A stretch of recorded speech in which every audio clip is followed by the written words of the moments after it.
7,000 years ago, someone on the shore of Lake Superior hammered copper into a spear point.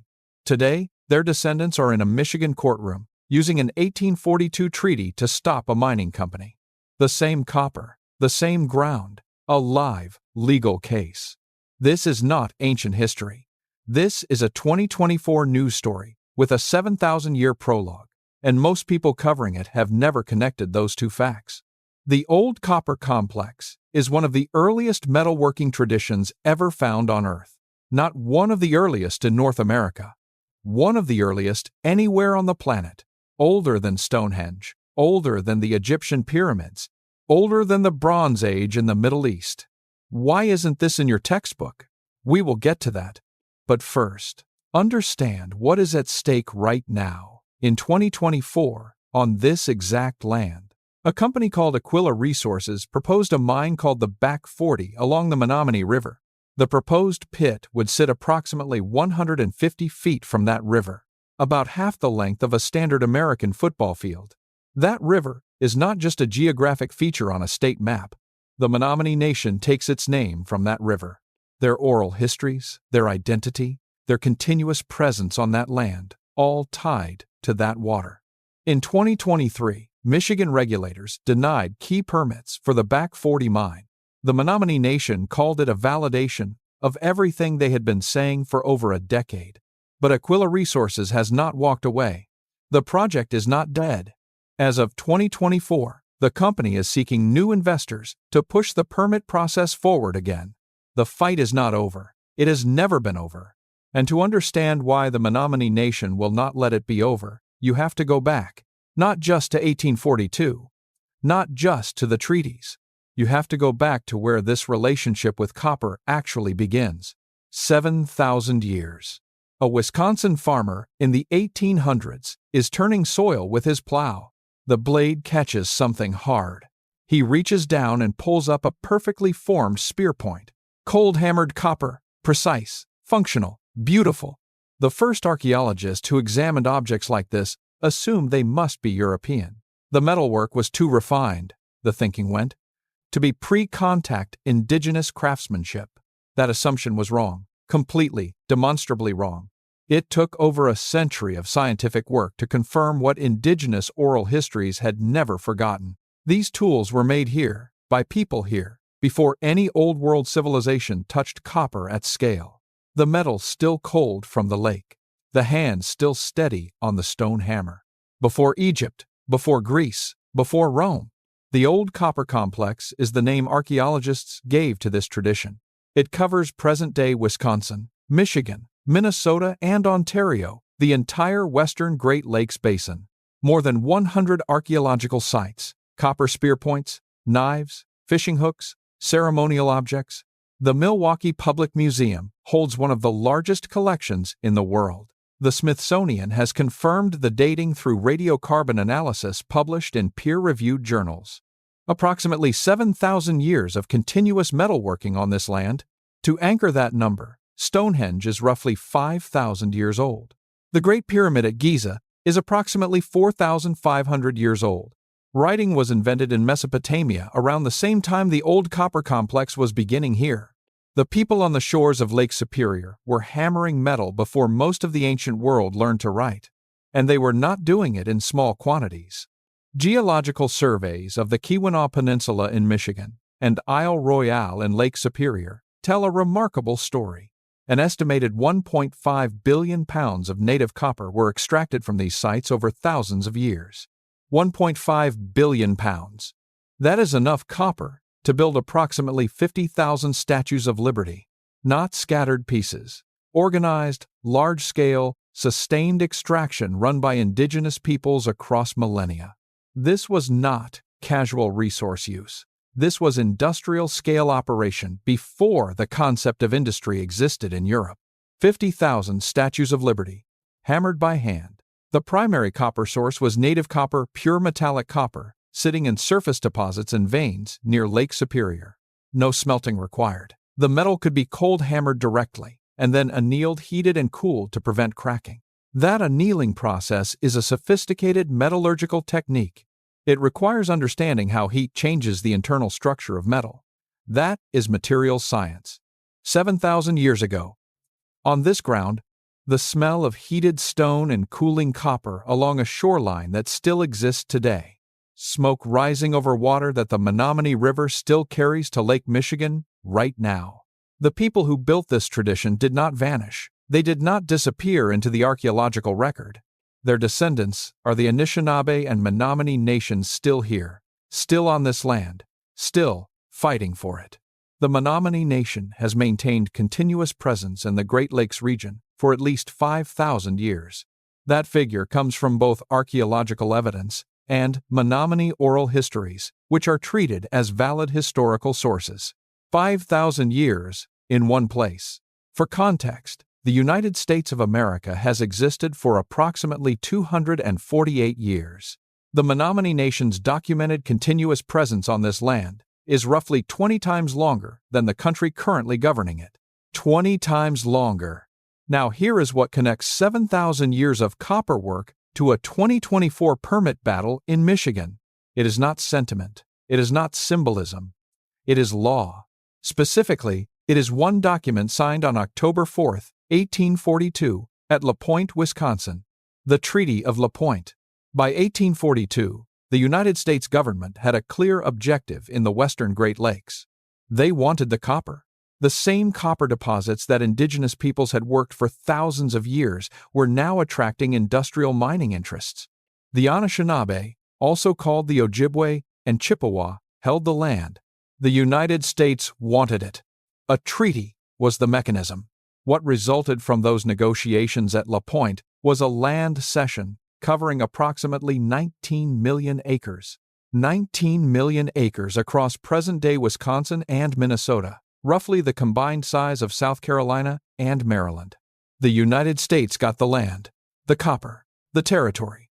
But the Anishinaabe negotiators insisted on keeping something specific. Buried in the treaty text is a usufructuary rights clause. Usufructuary rights, the right to use and benefit from the resources of a territory even after ceding formal ownership. Hunting rights, fishing rights, gathering rights, resource rights.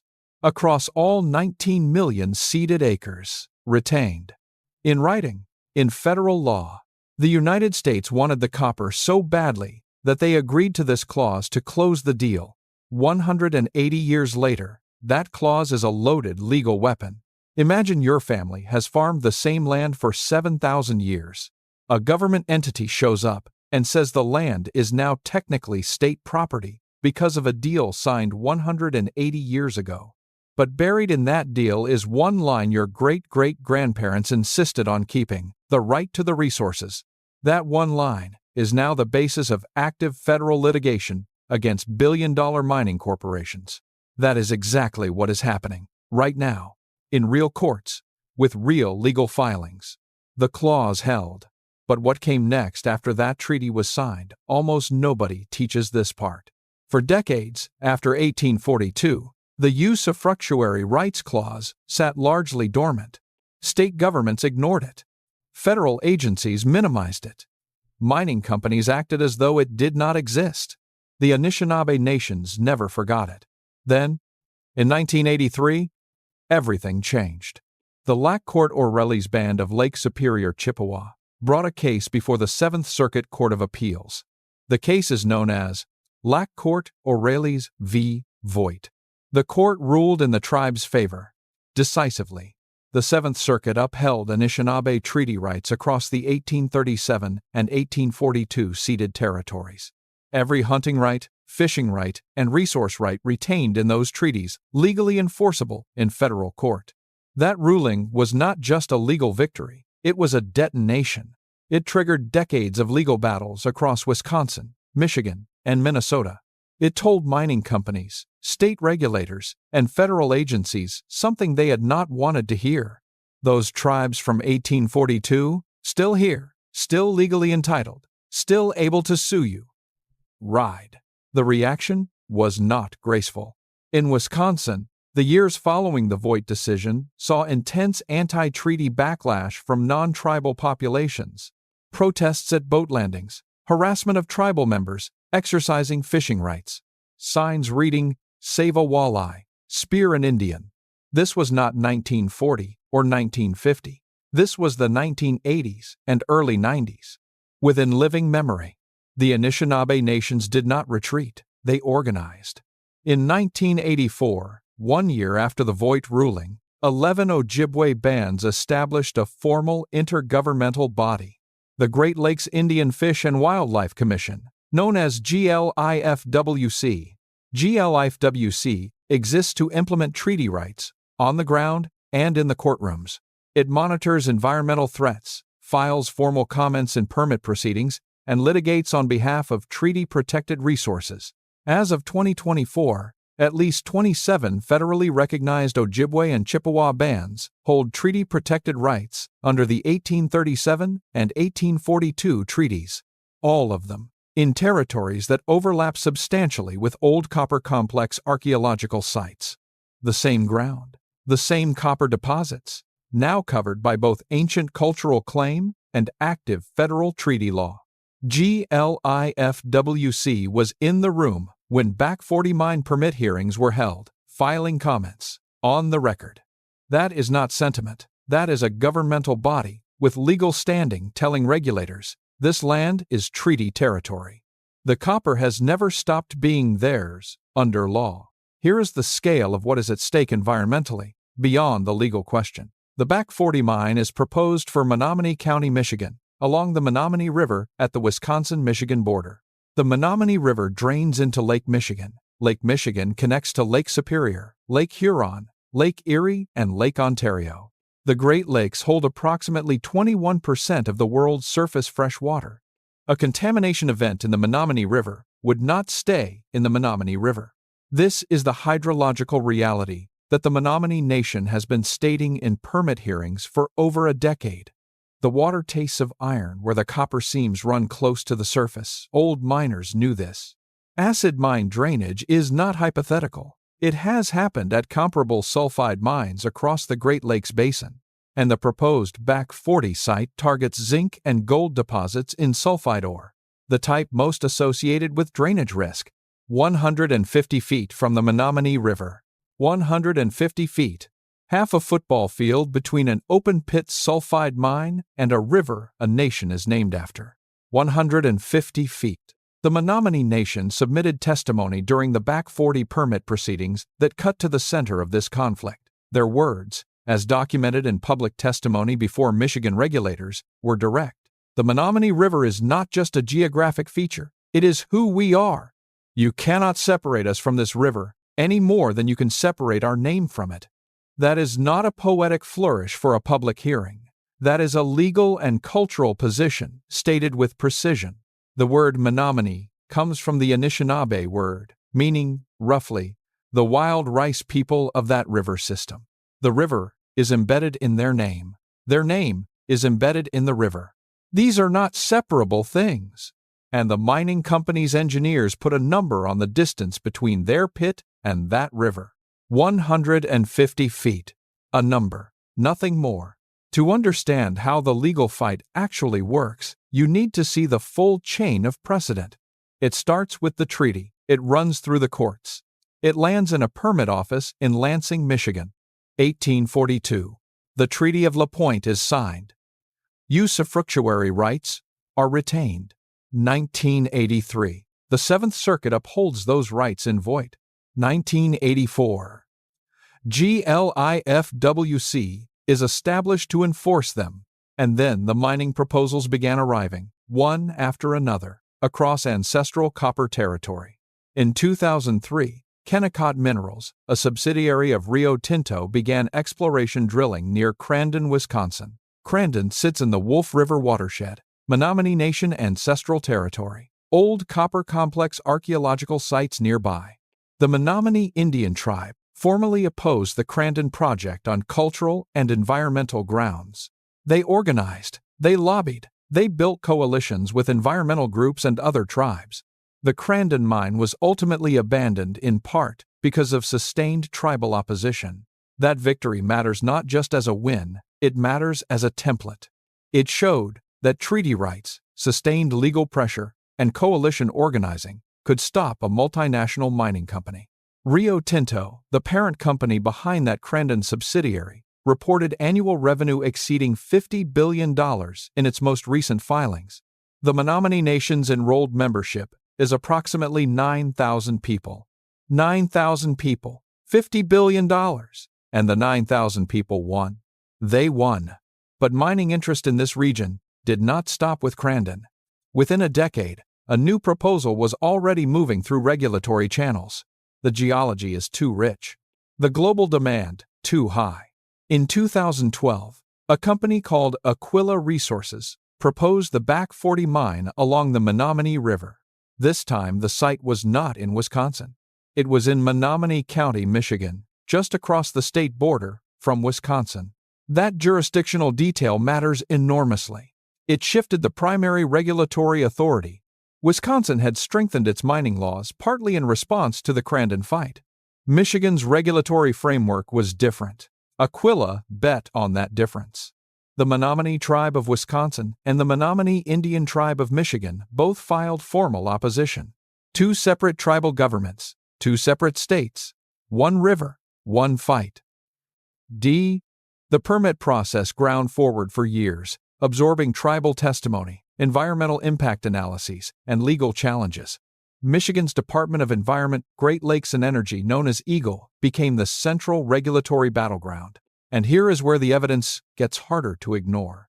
In 2021, Michigan EGLE denied Aquila Resources a wetlands permit for the Back 40 mine.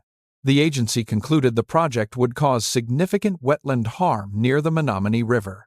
This was a significant setback. Aquila appealed and sought to modify its application. Then, in 2023, EGLE denied the company's air quality permit. Two separate permit denials, two separate environmental categories, same conclusion. The Menominee Nation's response was measured not triumphant. Because they knew what the numbers meant, Aquila had not surrendered. The company announced it would seek new investors willing to buy the project and restart the permit cycle. As of 2024, that search is ongoing. The permits can be reapplied for. The legal fight does not end when a company loses a permit. It pauses. And in the pause, the global economic pressure that made the Back 40 attractive in the first place, that pressure is intensifying. The green energy transition is driving explosive demand for metals used in electric vehicle batteries. Zinc, copper, cobalt, nickel, all found in the ore deposits beneath ancestral Anishinaabe and Menominee territory. The same political movement that wants to protect tribal land is also accelerating the economic incentives to mine it. There is no comfortable resolution to that tension. It is real. It is present. It will define the next decade of these legal fights. Solar panels require silver and copper. Wind turbines require copper and rare earth metals. The green energy future being built in American factories runs on minerals extracted from someone's ancestral ground. And in the Great Lakes Basin, that ground is covered by treaty rights that have now survived 180 years of pressure. The green future has a price. Someone always pays it. This is the paradox the Back 40 mine crystallizes with uncommon clarity. The same environmental movement that opposes the mine supports the technologies that make the mine economically viable. The Menominee Nation is caught at the intersection of two urgent crises: climate change and indigenous land rights. Both are real. Both matter. They are in direct conflict here. And the tribes are not waiting for outside advocates to resolve that conflict on their behalf. They are in the regulatory hearings. They are in the federal courtrooms. They are filing Glyph WC comment letters. They are doing exactly what the 1842 treaty empowered them to do, using the law. The same law the United States government wrote and signed. The most revealing part of this story is still ahead. Here is something that does not appear in most coverage of the Back 40 mine fight. The old copper complex archaeological sites are not just cultural heritage. They are legal evidence. Under the National Historic Preservation Act and the National Environmental Policy Act, federal permit processes must assess impacts on archaeological resources. Old copper complex sites in and around the Back 40 project area are part of that assessment. The 7,000-year archaeological record is not background context for a treaty rights case. It is documentation of continuous cultural connection that strengthens tribal legal standing in permit proceedings. Archaeologists from the Wisconsin Historical Society and other institutions have cataloged more than 100 old copper complex sites. The largest concentrations are in Wisconsin, directly in the ceded territory covered by the 1842 treaty. Each site is a data point, a coordinate on a map of continuous human presence. And in a federal regulatory proceeding, those coordinates matter. They are evidence that this land was not empty, that it was not unused, that people did not come and go. They stayed, they worked, they built a metalworking tradition that lasted millennia. The copper spear point that Wisconsin farmer pulled from his field in the 1800s, that object is part of this legal chain.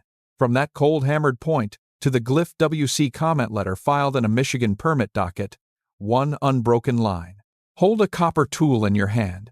Feel the weight of it, dense, cold, heavier than it looks. The people who made it did not think they were making history. They were making tools. They were living. That continuity, unbroken living, not museum piece preservation, is what the legal fight is actually about. Now, the Anishinaabe relationship with copper extends beyond what can be fully described in a public context. Ceremonial uses, relational frameworks, the specific ways copper functions in Anishinaabe spiritual life, these are not fully shared publicly. That is not an omission in this story. That is a boundary the tribes themselves maintain. What can be said? Copper is not a commodity in this cultural framework. It has never been. When a mining company files a permit to extract copper from this ground, they are not filing paperwork about a mineral. They are proposing an action whose meaning in the cultural framework of the people, with treaty rights to that ground, is not neutral. The permit language says tons per day, extraction rate, environmental impact factor. The tribal testimony says, this river is who we are. You cannot separate us from it. Those two frameworks do not translate into each other. That is not a communication failure. That is the actual conflict. Two languages, one river. GLIFWC, the Great Lakes Indian Fish and Wildlife Commission, operates as a technical and legal arm of treaty rights enforcement. Its staff includes environmental scientists, attorneys, and resource managers. When a mining proposal enters the permit process in ceded territory, GLIFWC analyzes it on scientific and legal grounds. Their comment letters are not protests. They are technical documents submitted by an entity with formal legal standing. The Commission covers 11 Ojibwe bands across Wisconsin, Michigan, and Minnesota. All 11 hold rights in territory that overlaps with old copper complex archaeological distribution. This is not a coincidence. The old copper complex flourished where the copper was. The copper is where it always was, and the treaties were drawn around the same geography. The Anishinaabe negotiators at La Pointe in 1842 knew exactly what they were protecting when they kept the usufructuary rights clause. They were protecting the right to the resources of their ancestral territory, the copper, the fish, the wild rice, the river. 180 years later, that specific knowledge, that insistence, is the foundation of 21st century tribal sovereignty litigation. October 4, 1842. U.S. negotiators and Lake Superior Chippewa leaders signed the Treaty of La Pointe. The United States wanted the copper. The Anishinaabe kept the right to remain and the right to the resources. One clause, one paragraph, in an era before typewriters, negotiated across a language barrier, under pressure. And it held. 180 years of pressure.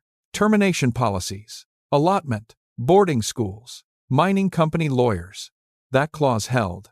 A mining company's business cycle runs in years, treaty rights run in centuries. As of 2024, the Back 40 mine remains in legal and financial limbo. Aquila Resources has 2 permit denials on the books. It has announced a search for new ownership. The Menominee River still flows 150 feet from where the proposed pit would have been dug. The Menominee Nation is not celebrating. They are monitoring. Because they have seen this before. A project stalls, new money arrives, and the permit applications restart under a new corporate name. The Wisconsin Historical Society's old copper complex records remain the archaeological backbone of tribal legal arguments. Each excavated site, each dated artifact, each cataloged copper tool evidence in an ongoing case. The Milwaukee Public Museum's collection of old copper complex artifacts sits in Wisconsin, on the same land where those tools were made. 7,000 years later. Same state, same ground.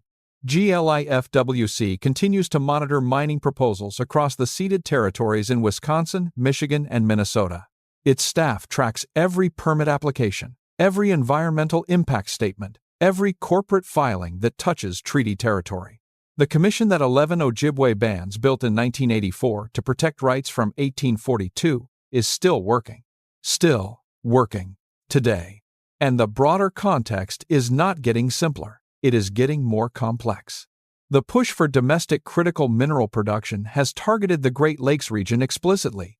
Copper, nickel, cobalt, the minerals of the green energy transition, sit beneath treaty-protected ancestral land. Federal agencies are being pulled in two directions simultaneously. Honor treaty obligations. Accelerate domestic mineral production. Those two directives are directly in conflict in the western Great Lakes. The Anishinaabe and Menominee nations are not opposed to the green energy transition. They are opposed to the green energy transition being built on the violation of their treaty rights and the contamination of their water. That is a distinction that most coverage of the energy transition has failed to make clearly. The headline reads, "Mining Company Loses Permit." The real story reads, 7,000 years of continuous presence holds another legal line. One is a business story. The other is a sovereignty story. Here is what this means for anyone following Indigenous rights or environmental law in 2024. The Old Copper Complex is not a chapter in a textbook about ancient people who lived and died before history. It is the origin point of an unbroken legal, cultural, and physical relationship with a specific landscape. The people who hammered copper on the shores of Lake Superior 7,000 years ago were not a lost civilization. They were ancestors of nations that are here right now, exercising rights that exist in federal law right now. That continuity, 7,000 years of it, is the single most important fact in understanding why the Back 40 mine fight matters. It is also the fact that is almost never reported in mainstream coverage of mining permit disputes. Permit coverage focuses on regulatory agencies, environmental impact assessments, corporate filings. It treats tribal opposition as one interest group among several, to be weighed against economic interests. But treaty rights are not interests. They are law, federal law, older than any state mining regulation. The Treaty of La Pointe is a federal document 7 Stat. 591 in the legal citation that preempts state decisions when tribal rights are in conflict. That is the legal architecture. Archaeology is the foundation beneath the architecture. 7,000 years of continuous presence, documented in copper tools and radiocarbon dates and oral histories that have never stopped being told. That is the brief that the Menominee Nation and the Anishinaabe nations carry into every permit hearing, not as metaphor, as evidence. There is one more dimension of this story that requires honesty in how it is framed. The Old Copper Complex has been in academic literature for over a century. Museum collections exist, peer-reviewed papers have been published, the dates have been verified. But the standard presentation of this knowledge treats it as archaeological curiosity, impressive, ancient, complete, as though the culture that produced it belongs only to the past tense. That framing is not neutral. It is a political position. When academic and media institutions present the Old Copper Complex as one of the earliest metalworking traditions on Earth without connecting it to living tribal nations, they are implicitly severing the connection between the past and the present. They are saying, impressive history, no living stakes. The Anishinaabe and Menominee nations are still saying something different. They are saying, we are the living stakes. The copper is still in the ground, the river is still running, the treaty is still law. And the people who hammered that first spear point 7,000 years ago, their descendants are still here, still fighting, on the same ground. 7,000 years of continuous presence, documented in copper tools and radiocarbon dates and oral histories that have never stopped being told. That is the brief that the Menominee Nation and the Anishinaabe nations carry into every permit hearing. When academic and media institutions present Old Copper Complex as one of the earliest metalworking traditions on Earth without connecting it to living tribal nations. They are implicitly severing the connection between the past and the present. They are saying, impressive history, no living stakes.